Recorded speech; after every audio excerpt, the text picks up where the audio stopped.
Good morning all of you. मैं तृप्ति Dubey target PSC में आप सबका स्वागत करती हूँ। आज के इस वीडियो में जो कि हमारा चल रहा है सुपरवाइज़र का क्लास है ना, उसमें एक पार्ट है हमारा विभाग की केंद्र प्रवर्तित योजनाएं। इसके बारे में आज अपने को चर्चा करना है। जितने भी आपके कॉन्सेप्ट हैं वो तो इसमें मैं क्लियर करवाऊंगी, साथ में जो भी ऑब्जेक्टिव पॉइंट्स यहाँ से बन रहे हैं वो भी मैं साथ में कवर करवाते हुए चलूँगी। आज सबको एक चीज़ मैं बताना चाहूँगी कि जैसे ही हमारा जो भाग 1 है ये ख़त्म होगा, लास्ट में मैं पूरे भाग 1 से मिला करके MCQs वाली जो वीडियो है वो आपके लिए लेकर के आऊँगी, जिसमें आप अपने आप को टेस्ट कर सकें कि आप कितना क्वेश्चन सही तरीके से बना पा रहे हैं। तो बिना टाइम वेस्ट किए हमारा क्लास स्टार्ट करते हैं। आप सबको दिख रहा होगा, सबसे पहला बताया गया है विभाग की केंद्र प्रवर्तित योजनाएं, जिसमें सबसे पहला अभियान है आपका पोषण अभियान। पोषण अभियान के तहत क्या क्या प्रोग्राम किए जा रहे हैं, क्या क्या योजनाएं चल रही हैं, इसके बारे में अपन चर्चा करते हैं। देखिए, भारत सरकार द्वारा कुपोषण के स्तर में कमी लाने के लिए एक वृहद अभियान के रूप में पोषण अभियान का शुभारंभ किया गया है। पोषण अभियान की अवधारणा एवं प्रमुख घटक क्या क्या है भाई, तो ऐसा क्या है इस अभियान के तहत जो कि आपको जानना चाहिए। तो सबसे पहला पॉइंट है इसका ICT RTM के माध्यम से डाटा का संप्रेषण। क्या बताया जा रहा है, ICT एवं RTM के माध्यम से डाटा का संप्रेषण कैसे होगा, तो इसके अंतर्गत सूचना प्रौद्योगिकी के माध्यम से आंगनबाड़ी कार्यकर्ता तथा पर्यवेक्षकों को मोबाइल प्रदान किया जाएगा, और जिसमें एक कॉमन एप्लीकेशन सॉफ्टवेयर के माध्यम से आंगनबाड़ी के समस्त सूचकांकों का प्रेषण व अनुश्रवण की व्यवस्था की जाएगी। मतलब क्या किया जाएगा कि इसके अंतर्गत जो परियोजना जारी किया जा रहा है भारत सरकार के माध्यम से, तो जितने भी आंगनबाड़ी कार्यकर्ता रहेंगे और जो पर्यवेक्षक रहेंगे उनको क्या किया जाएगा, मोबाइल दिया जाएगा, और एक कॉमन एप्लीकेशन सॉफ्टवेयर के माध्यम से आंगनबाड़ी की जितनी भी सूचकांक है उन सब का प्रेषण अनुश्रवण किया जाएगा। मतलब उस पर नज़र रखी जाएगी मोबाइल के माध्यम से। दूसरा है सतत सीख प्रक्रिया के माध्यम से ज्ञान का उन्नयन। ये क्या है भाई, तो सतत सीख प्रक्रिया के माध्यम से आंगनबाड़ी कार्यकर्ताओं के ज्ञान के स्तर को प्रति माह एक विशिष्ट विषय पर उन्नत करना। ये वाला चीज आपको समझना होगा। मतलब इसमें कहा क्या जा रहा है कि यह वाला जो योजना है इसमें आंगनबाड़ी जो कार्यकर्ता हैं उनके ज्ञान का जो स्तर होगा उसको हर माह एक विषय पर उन्नत किया जाएगा। यह पॉइंट भी आपको जरूर से याद रखना है। नेक्स्ट है समुदाय आधारित गतिविधि का आयोजन, जिसे कहा जाता है आपका CBE समुदाय आधारित गतिविधि का आयोजन। ये क्या है, तीसरा ही पॉइंट है आपका समुदाय आधारित गतिविधि का आयोजन। इसके अंतर्गत याद रखेंगे समुदाय आधारित गतिविधियों के माध्यम से प्रत्येक माह आंगनबाड़ी में एक विशिष्ट सामुदायिक गतिविधि का आयोजन किया जाएगा, जिसमें ग्राम स्तर पर ग्रामवासियों को कुपोषण के संदर्भ में जागरूक बनाया जाएगा। मतलब ग्रामवासियों को बताया जाएगा कि एक्चुअल में कुपोषण क्या है, आपको कैसे इनसे बच करके रहना है, अगर आप कुपोषित हो जाते हैं तो इससे आपको क्या क्या हानियां होंगी। नेक्स्ट है हमारा विभिन्न विभागों के माध्यम से अभिसरण। ये क्या है, ये वाली पॉइंट की बात कर रहे हैं हम। अभी कौन से पॉइंट में पहुंचे हैं, तो हम अभी पहुंचे हैं ये चौथे पॉइंट में। देखिए, विभिन्न विभागों के माध्यम से क्या किया जाएगा, विभिन्न विभागों के मध्य अभिसरण। ये क्या चीज है, तो विभिन्न विभागों के माध्यम से अभिसरित गतिविधियां करते हुए इस अभियान के माध्यम से कुपोषण दूर करने के लक्ष्य को सभी विभागों के प्रयासों के केंद्र में लाना। मतलब सभी विभाग मिलकर के क्या करेंगे, कुपोषण को दूर करने के लिए निम्न प्रकार की योजनाएं करेंगे और उसको क्रियान्वित करने का काम भी करेंगे। नेक्स्ट है प्रोत्साहन राशि की व्यवस्था। आंगनबाड़ी कार्यकर्ताओं को प्रति माह निर्धारित प्रोत्साहन राशि भी प्रदान की जाएगी, और ये जो प्रोत्साहन राशि है वो 500 रुपए तक का रखा गया है। तो यह भी आपके ऑब्जेक्टिव में बन जाएगा, तो आपको याद रखना है। नेक्स्ट है नवाचार को प्रोत्साहन। ये क्या है भाई, तो राज्यों को नवाचार संबंधी प्रस्ताव प्राप्त करना व स्वीकृत करना। शिकायत निवारण तंत्र के रूप में कॉल सेंटर की स्थापना भी की गई है। हुआ क्या है इसके अंतर्गत, तो राष्ट्रीय स्तर पर एक कॉल सेंटर तैयार करके इसके माध्यम से शिकायतों का निराकरण किया जा रहा है।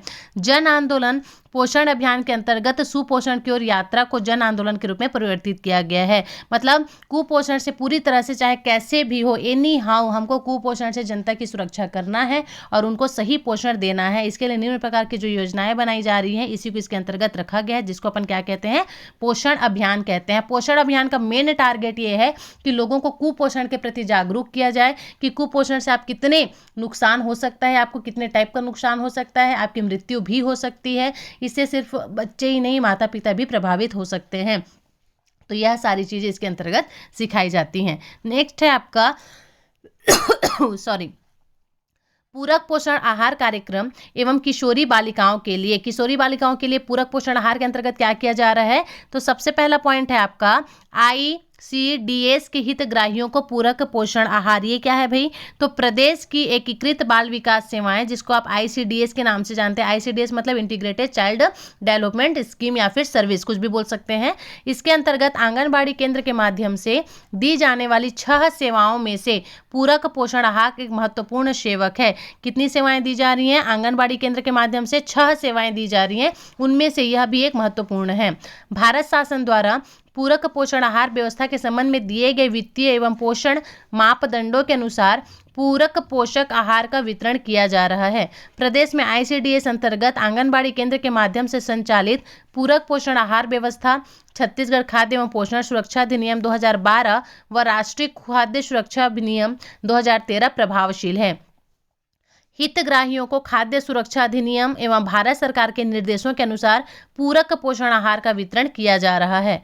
हितग्राहियों के प्रदान किए जा रहे पोषण आहार का विवरण निम्न प्रकार से है। मतलब अब कैसे पूरक पोषण आहार कार्यक्रम तो दिया ही जा रहा है, पर कैसे दिया जा रहा है, किन किन को दिया जा रहा है? तो इसके अंतर्गत याद रखेंगे, सबसे पहले पॉइंट में है आपका 3 से 6 वर्ष आयु के सामान्य एवं गंभीर कुपोषित बच्चों को क्या दिया जा रहा है? तो 3 से 6 वर्ष के आयु के सामान्य बच्चे एवं कुपोषित बच्चों में अंतर क्या है? तो समझिए, आंगनबाड़ी केंद्र में आने वाले 3 से 6 वर्ष आयु के जो सामान्य गंभीर कुपोषित बच्चों को गर्म पका हुआ भोजन के साथ साथ नाश्ता भी दिया जा रहा है। इन बच्चों को मुख्यमंत्री अमृत योजना के अंतर्गत छत्तीसगढ़ राज्य सहकारी दुग्ध महासंघ मर्यादित के माध्यम से क्या किया जा रहा है? इसके अंतर्गत भी इनको चीजें प्रोवाइड कराई जा रही हैं। यह पॉइंट भी आपको बिल्कुल से याद रखना है। नेक्स्ट है, इसी के अंतर्गत गर्म पके हुए भोजन एवं चावल, रोटी आदि, मिक्स दाल हो गया आपका, रसेदार सब्जियां हो गई आपकी, अचार, पापड़, सलाद, गुड़, नाश्ते में रेडी टू ईट फूड का भी हलवा, पोहा प्रदान किया जा रहा है। इसी के अंतर्गत याद रखेंगे कि गर्म पके हुए भोजन भी दिए जा रहे हैं, चावल रोटी भी दिया जा रहा है, मिक्स दाल साथ में दिया जा रहा है, गुड़, नाश्ते में रेडी टू ईट फूड का हलवा, पोहा प्रदान किया जा रहा है। नाश्ता एवं गर्म पके हुए भोजन का कच्ची सामग्री मतलब चावल वाला सामग्री को छोड़ करके महिला व स्व सहायता समूह के माध्यम से प्रदान किया जा रहा है। वर्तमान में लगभग 19,078 महिला स्व सहायता समूह द्वारा नाश्ता तथा गर्म भोजन का प्रदान कर रही हैं। तो यह पॉइंट भी आपको जरूर से याद रखना है। नेक्स्ट है हमारा 6 माह से 3 वर्ष तक आयु के सामान्य एवं गंभीर कुपोषित बच्चे तथा गर्भवती शिशुवती महिलाएं, इनके लिए क्या प्रोग्राम किए जा रहे हैं? तो याद रखेंगे, टेक होम राशन के अंतर्गत इस श्रेणी के हितग्राहियों को गेहूं आधारित रेडी टू ईट फूड प्रदान किया जा रहा है।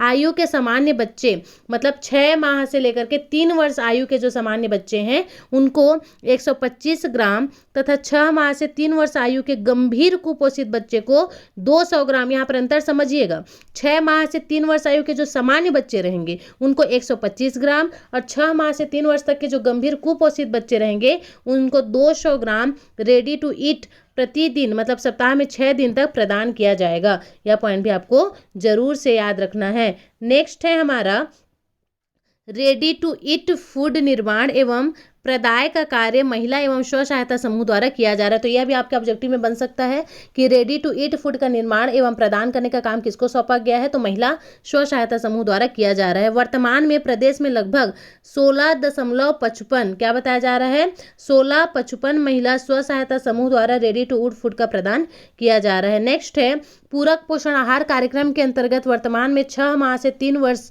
आयु के लगभग 11.6 लाख बच्चों, 3 वर्ष से 6 वर्ष आयु के लगभग 8.23 लाख बच्चों तथा लगभग 4.60 लाख गर्भवती महिलाओं व शिशुवती महिलाओं को इस प्रकार लगभग कुल 23.87 लाख हितग्राहियों को लाभान्वित किया जा रहा है। तो यह पॉइंट भी आपको जरूर से याद रखना है कि कहाँ कहाँ दिया जा रहा है। स्पेशली इस पॉइंट से आपको क्या याद रखना है? तो इस पॉइंट से ऑब्जेक्टिव के लिए याद रखने वाली चीज़ ये है कि 3 वर्ष से लेकर के मतलब 6 माह से लेकर के 3 वर्ष के बच्चे जो गंभीर कुपोषित हैं उनको रेडी टू ईट फूड कितना ग्राम? 200 ग्राम दिया जा रहा है डेली, ठीक है। और वहीं जो सामान्य बच्चे हैं उसको 125 ग्राम रेडी टू ईट फूड जो है दिया जा रहा है। तो किसके माध्यम से दिया जा रहा है? तो यह पॉइंट भी आपको याद रखना है, कार्य महिला स्व सहायता समूह के द्वारा ये दिया जा रहा है। नेक्स्ट है किशोरी बालिकाओं के लिए पूरक पोषण आहार योजना। अब किशोरी बालिकाओं के लिए क्या किया गया है? देखिए, प्रदेश के समस्त जिलों में किशोरी बालिकाओं के लिए पूरक पोषण आहार योजना संचालित है।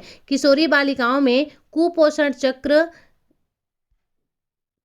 को तोड़ने के लिए गुणवत्तापूर्वक पोषण आहार उपलब्ध कराया जा रहा है। किशोरी बालिकाओं के लिए ये किया जा रहा है। इसमें क्या किया जा रहा है कि कुछ किशोरियां होती हैं जो कि कुपोषण का शिकार हो जाती हैं, तो उनके अंदर से भी ये कुपोषण का चक्र तोड़ने के लिए काम किया जा रहा है। इस योजना के अंतर्गत 11 से 14 वर्ष की आयु की शाला त्यागी किशोरी बालिकाओं को रेडी टू ईट फूड प्रदान किया जाएगा। ये किसके द्वारा प्रदान किया जाएगा? तो महिला स्व सहायता समूह के द्वारा प्रदान किया जाएगा। वर्तमान में किशोरी बालिका योजना अंतर्गत लगभग 16,101 किशोरी बालिकाओं को रेडी टू ईट फूड प्रदान किया जा रहा है। कितने बच्चों को? तो 16,101। कितना है? 16,101 किशोरी बालिकाओं को रेडी टू ईट फूड प्रदान किया जा रहा है। किशोरी बालिका योजना अंतर्गत होने वाला व्यय 50-50% क्रमशः भारत शासन और राज्य शासन द्वारा वहन किया जाएगा। यह पॉइंट भी आपको याद रखना है कि जो किशोरी बालिकाओं के लिए पूरक पोषण योजना चलाया जा रहा है, इसमें जो भी खर्चा होगा उसका 50-50% आपका भारत शासन खर्चा करेगा और राज्य शासन भी देगा। मतलब 50-50 दोनों पार्टनरशिप करके यह योजना को चला रहे हैं। नेक्स्ट है प्रधानमंत्री मातृत्व वंदना योजना। ये क्या है? प्रधानमंत्री मातृत्व वंदना योजना। तो इसके अंतर्गत महिलाओं को आज भी अल्प पोषण प्रतिकूल रूप में प्रभावित करता है। देश में हर तीसरी महिला अल्प पोषित है तथा हर दूसरी महिला रक्तलप्तता से पीड़ित है। रक्तलप्तता मतलब एनीमिया की बात हो रही है, रक्त की कमी हो गई है।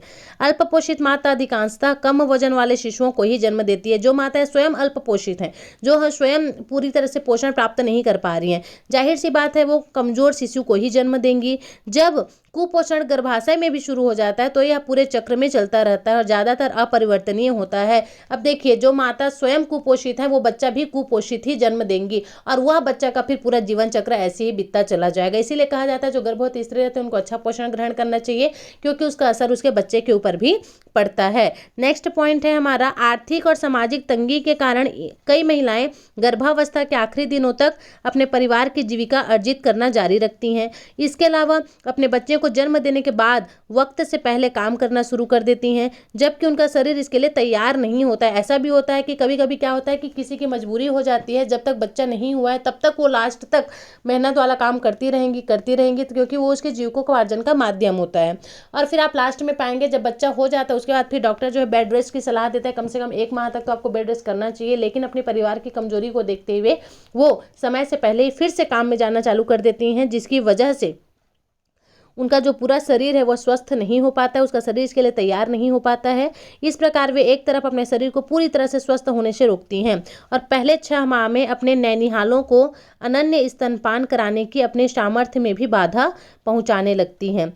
आर्थिक और सामाजिक तंगी के कारण कई महिलाएं गर्भावस्था के आखिरी दिनों तक अपने परिवार की जीविका अर्जित करने लगती है। इसके अलावा अपने बच्चे को जन्म देने के बाद भी ये सेम यही काम करती है।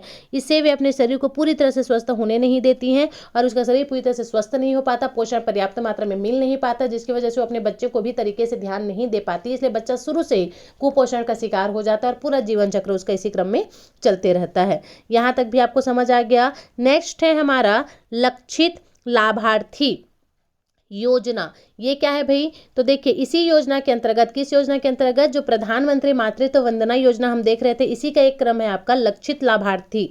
इसमें क्या है तो समझेंगे, ऐसे गर्भवती महिला एवं स्तनपान कराने वाली माताओं को छोड़कर जो केंद्र सरकार या राज्य सरकार या सार्वजनिक उपक्रम के साथ नियमित रोजगार में है, ऐसी गर्भवती महिलाएं एवं स्तनपान कराने वाली माताओं को छोड़कर जो महिलाएं केंद्र सरकार या फिर राज्य सरकार के साथ किसी भी प्रकार के सार्वजनिक उपक्रम में नियमित रोजगार हैं या जो वर्तमान में लागू किसी कानून के अंतर्गत समान लाभ प्राप्त कर रही हैं, सभी गर्भवती महिलाएं एवं स्तनपान कराने वाली माताएं पात्रता रखती हैं। मतलब उन सबको प्रधानमंत्री मातृत्व वंदना की योजना के अंतर्गत क्या मिलेगा? लाभ जरूर से मिलेगा। तो यह पॉइंट भी आपको याद रखना है। अब बात यह आती है कि इस योजना के अंतर्गत लाभ मिलेगा क्या? तो योजना के अंतर्गत गर्भवती एवं धात्री महिला, धात्री मतलब जो स्तनपान कराती हैं, उन महिलाओं को प्रथम जीवित संतान के लिए 3 किस्तों में 5,000 रुपए राशि का भुगतान किया जाएगा। मतलब वे महिलाएं, इसके अंतर्गत जो महिलाएं शामिल है ना, उनको क्या होगा? उनका जो प्रथम संतान होगा उसको 5,000 रुपए दिया जाएगा और ये जो 5,000 रुपए दिया जाएगा ना, वो 3 किस्तों में प्रोवाइड कराया जाएगा। तो याद रखेंगे, प्रधानमंत्री मातृत्व वंदन योजना के अंतर्गत क्या किया जाएगा? तो प्रधानमंत्री मातृत्व वंदना योजना के अंतर्गत प्रथम पुत्र के लिए, मतलब प्रथम कुछ भी हो, चाहे पुत्र हो या पुत्री हो, प्रथम जीवित संतान के लिए 5,000 रुपये उनको दिया जाता है, ताकि वो वक्त से पहले काम पर ना जाएं और उनका जीविकोपार्जन कम से कम सही तरीके से हो सके। तो ये था आपका प्रधानमंत्री मातृत्व योजना के अंतर्गत चलाए जाने वाले कार्य। अब नेक्स्ट बात करते हैं हम सखी। सखी मतलब वन स्टॉप सेंटर की बात हो रही है। इसमें क्या किया जाएगा तो समझेंगे। महिलाओं के विरुद्ध हिंसा को समाप्त करने के लिए संयुक्त राष्ट्र संघ द्वारा 1993 में अंतर्राष्ट्रीय समझौता पत्र तैयार किया गया था। किसके द्वारा किया गया था तो संयुक्त राष्ट्र संघ द्वारा किया गया था। कब किया गया था तो 1993 में किया गया था। अंतर्राष्ट्रीय समझौता पत्र तैयार किया गया था, जिसे हम क्या कहते हैं, जिसे हम शेडो कन्वेंशन के नाम से जानते हैं। क्या कहते हैं, सेडा कन्वेंशन के नाम से जानते हैं। शेडा मतलब CEDAW, ठीक है, CEDAW शेडो कन्वेंशन के नाम से जानते हैं। भारत महिलाओं के विरुद्ध हिंसा को समाप्त करने एवं उनके हिंसा के संरक्षण प्रदान करने के लिए अनेक वैधानिक प्रावधान उपलब्ध है। इसके बाद भी घरेलू हिंसा, लैंगिक हिंसा, बलात्कार, दहेज के लिए उत्पीड़न, एसिड अटैक, टोन्ही के नाम पर प्रताड़ना, कार्यस्थल पर लैंगिक उत्पीड़न, अवैध मानव व्यापार, बाल विवाह, लिंग चयन, भ्रूण हत्या, सती प्रथा इत्यादि के रूप में हिंसा समाज में विद्यमान है। वन स्टॉप सेंटर द्वारा सखी जो हम बोल रहे हैं, इसी को क्या कहा जाता है, इसी को ही वन स्टॉप सेंटर कहा जाता है।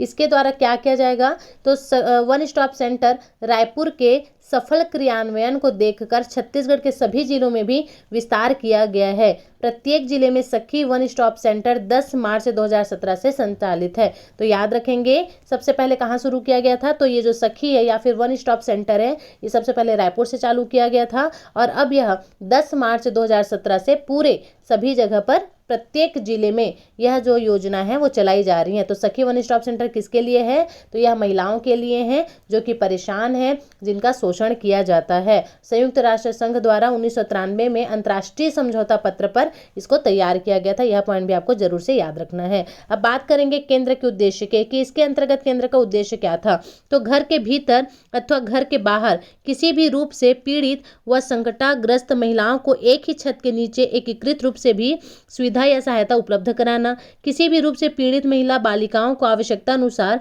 सभी प्रकार की आपातकालीन सुविधा तत्काल उपलब्ध कराना, अन्य श्रेणी की जरूरतमंद महिलाओं को चिकित्सा, विधिक सहायता, मनोवैज्ञानिक सलाह, मनोचिकित्सा परामर्श सुविधाएं, पुलिस सहायता एक ही छत के नीचे पर उपलब्ध कराना। उपलब्ध सेवाएं, अब इनको उपलब्ध सेवाएं क्या क्या दी जा रही हैं तो देखिए, आपातकालीन सहायता एवं बचाव के अंतर्गत वन स्टॉप सेंटर द्वारा संकटाग्रस्त महिला के बचाव एवं सहायता के लिए वर्तमान में उपलब्ध सुविधा यथा राष्ट्रीय स्वास्थ्य मिशन 181, महिला हेल्पलाइन, पुलिस आदि का उपयोग करते हुए उन्हें निकटतम चिकित्सालय अथवा आश्रय गृह में भिजवाने की व्यवस्था की जाती है। मतलब सही समय पर उनके लिए पुलिस की व्यवस्था की जा रही है। 181 ये क्या है तो यह महिला हेल्पलाइन नंबर है, आपको याद रखना है। 181 से आप क्या समझते हैं, ये ऑब्जेक्टिव में बन सकता है। तो यह महिला हेल्पलाइन नंबर है, यह पॉइंट भी आपको जरूर से याद रखना है।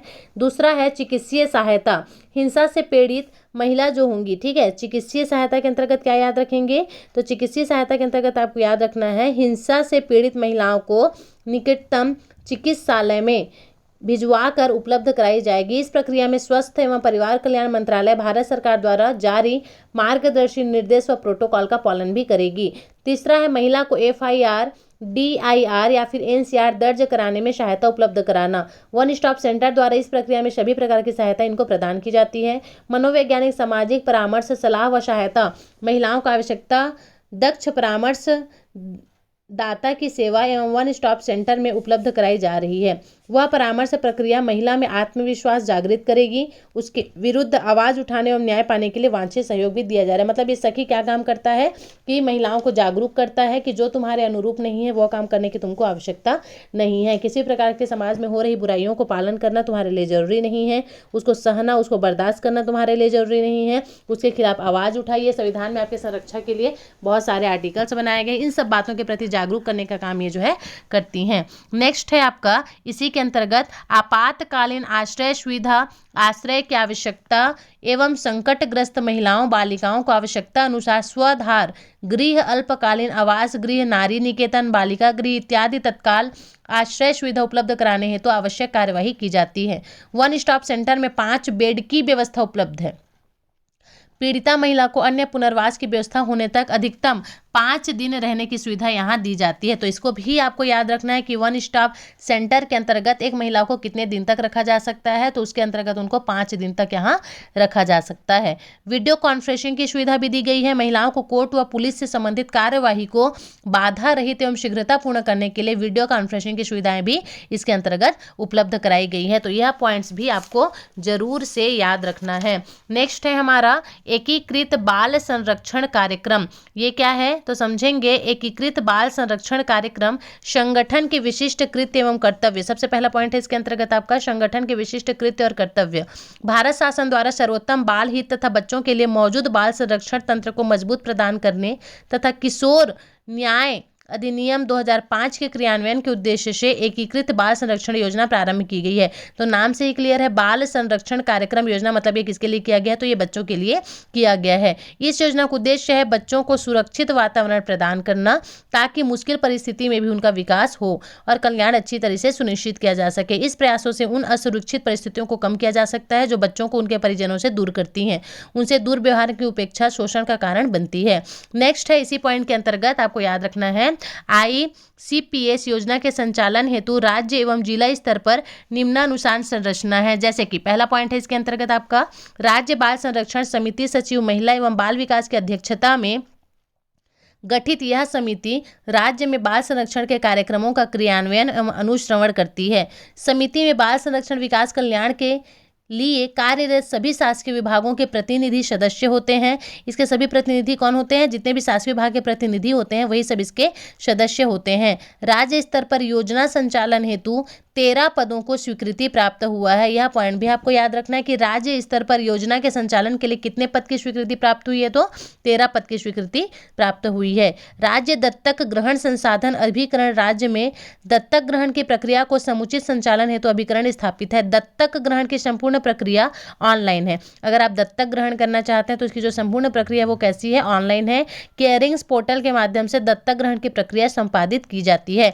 तो दत्तक ग्रहण की प्रक्रिया किसके द्वारा संपादित की जाती है, याद रखेंगे, केयरिंग्स पोर्टल के माध्यम से यह दत्तक ग्रहण की जो प्रक्रिया है वो संपादित की जाती है। दत्तक ग्रहण हेतु अंतिम आदेश माननीय न्यायालय द्वारा दिया जाता है। दत्तक ग्रहण के लिए क्या किया जाता है, जो अंतिम आदेश है वो किसके द्वारा दिया जाता है, तो माननीय न्यायालय के द्वारा दिया जाता है। नेक्स्ट है उक्त संगठनों की विशिष्ट कृत्य और कर्तव्य को विस्तृत जानकारी हेतु किशोर न्याय अधिनियम 2015, किशोर न्याय मतलब बालकों की देखरेख एवं संरक्षण नियम 2016 एवं एकीकृत बाल संरक्षण योजना के दिशा निर्देशों का अवलोकन किया जा सकता है इसके अंतर्गत। तो यह पॉइंट भी आपको जरूर से याद रखना है। इसी के अंतर्गत हमको पढ़ना है बेटी बचाओ और बेटी पढ़ाओ योजना।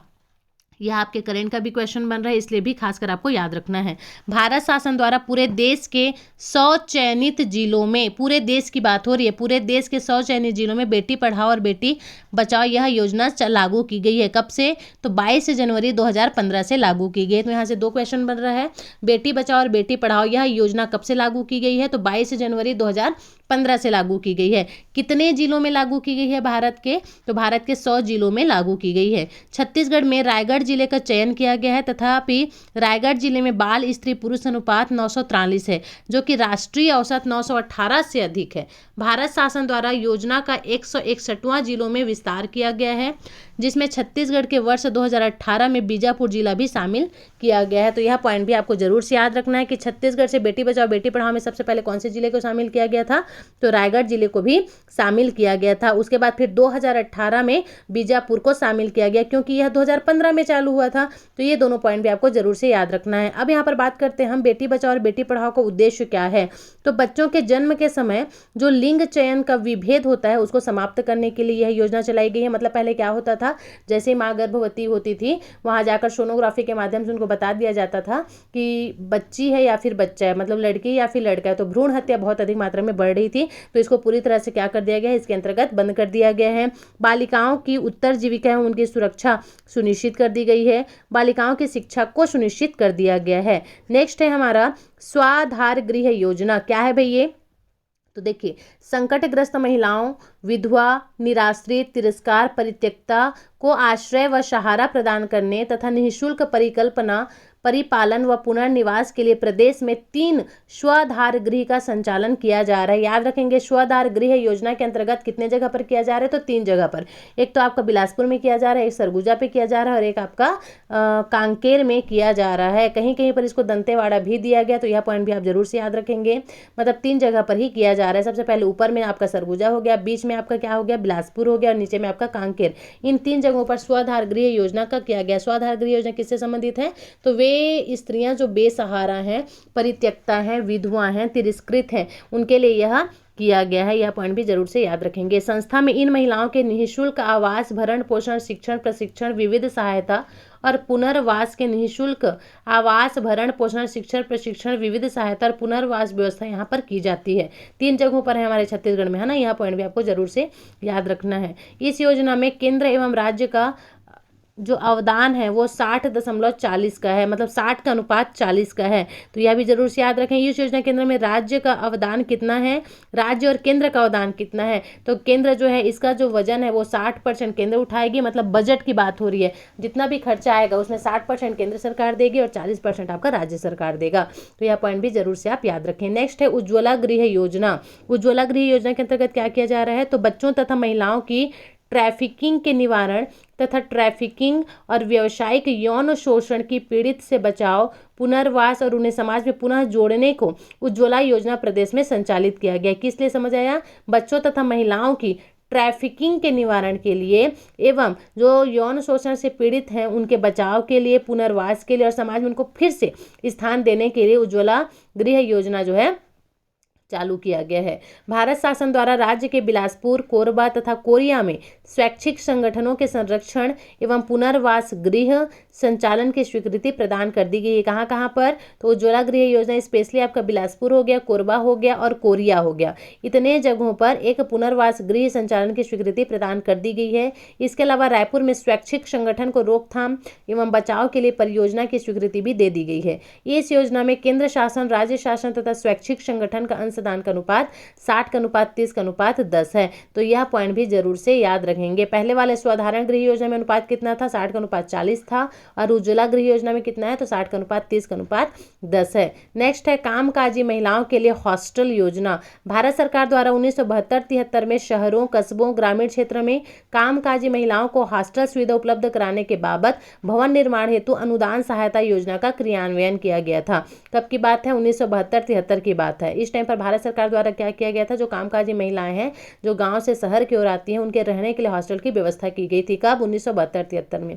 प्रदेश में वर्तमान में 4 जिलों में कामकाजी महिला हॉस्टल का संचालन हो रहा है। प्रदेश में वर्तमान में कितने जिलों में, 4 जिलों में इसका जो है हॉस्टल का संचालन चल रहा है। उद्देश्य व्यावसायिक प्रतिबद्धताओं के कारण अपने परिवार से दूर रहने वाली कामकाजी महिलाओं के लिए सुरक्षित और किफायती आवास की उपलब्धता यहाँ पर हो रही है। कम खर्चे में उनको एक रहने के लिए अच्छे से आवास की व्यवस्था दिला दी जा रही है।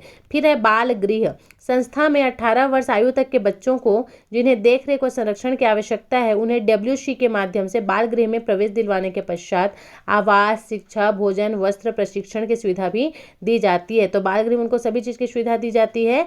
ठीक है, 18 वर्ष की आयु के बच्चों की बात हो रही है। प्रदेश में 5 बाल गृह क्रमशः बालकों के लिए कवर्धा, जगदलपुर, दुर्ग एवं रायपुर में, बालिकाओं के लिए बिलासपुर तथा रायपुर में संचालित है। तो याद रखेंगे प्रदेश में 5 बाल गृह है, क्रमशः बालकों के लिए कहाँ कहाँ पर है, तो कवर्धा, जगदलपुर और दुर्ग में है। बालकों को 18 वर्ष के आयु तक के जो लड़के होंगे उनके लिए कहाँ कहाँ पर किया गया है, तो कवर्धा में, जगदलपुर में और आपके दुर्ग में किया गया। और वहीं बालिकाओं के लिए बिलासपुर और रायपुर में संचालित किया गया। मतलब टोटल कितने बाल गृह हैं वर्तमान में, तो वर्तमान में हमारे यहाँ 5 बाल गृह हैं। इन गृहों को, बाल गृहों को परिवर्तित किया गया है। योजना के उद्देश्य क्या है, तो 18 वर्ष आयु तक के बच्चों को जिन्हें देखरेख व संरक्षण की आवश्यकता है उन्हें WC के माध्यम से बाल गृह में प्रवेश दिलाने के पश्चात उन्हें स्वस्थ वातावरण उपलब्ध कराना, उनका पालन पोषण करना और सामाजिक शैक्षिक संरक्षणता प्रदान करना। तो इस प्रकार से ये वाला हमारा पोर्शन भी खत्म हो जाता है। हमारा एक टॉपिक और खत्म हो गया यहाँ से। उसके बाद फिर जो हमारा नेक्स्ट टॉपिक है वो होगा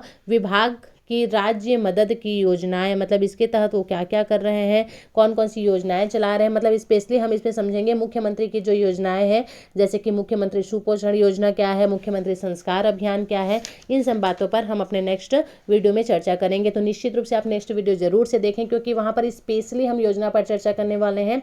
और योजना सिर्फ महिला पर्यवेक्षक के लिए नहीं होगा, बल्कि यह आपके करंट से भी जुड़ा हुआ क्वेश्चन है। इसी कारण से जो बच्चे मेंस दे रहे हैं उनके लिए भी बहुत ज़्यादा जरूरी हो जाता है, क्योंकि हम उसमें जितने भी प्रकार की मुख्यमंत्री द्वारा योजनाएं चला रहे हैं, चाहे अपन नवा बिहान योजना की बात करें, महिला जागृति शिविर की बात करें, नूनी सुरक्षा योजना की बात करें, ये सारा कुछ हमारे नेक्स्ट वीडियो में कवर होने वाला है। आई होप आपको वीडियो बहुत अच्छे से समझ आया होगा। मैंने कोशिश किया है कि आपको एक एक लाइन को अच्छे से समझा सकूं। अगर पसंद आता है तो लाइक जरूर से करें, शेयर जरूर से करें। अगर पहली बार मेरे चैनल पर विजिट कर रहे हैं तो सब्सक्राइब जरूर से करें, ताकि जो भी नया वीडियो डालूं आप तक नोटिफिकेशन पहुंच सके और आप अपना प्रिपेयर जारी रख सकें। तब तक के लिए thank you so much target free Tripti से जुड़ने के लिए। Thank you.